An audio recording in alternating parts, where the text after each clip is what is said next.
Sir, pwede po magpa-edit. Yes po. Pa-edit, okay. Ano po yung pa-edit niya? Edit lang po yung... Konti Okay, lang po. Tatlo lang po yata ito. Tatlo? Okay. Ito po, papatanggal ko lang yung age. Papalitan natin ng age na 40. Then yung 40. character reference. Okay. Then, tapos, papatanggal ko po yung perma sa baba.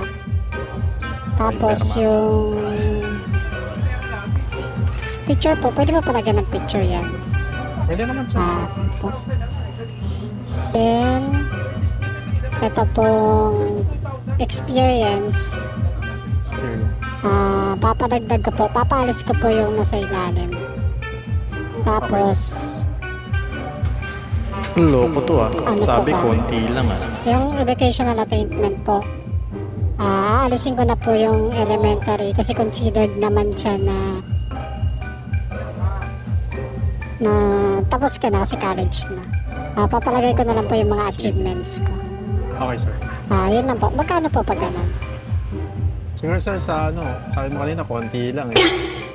Siguro mga 150 lang sir, okay na yan. Ang mahal nyo naman maningil. Sa iba na nga lang.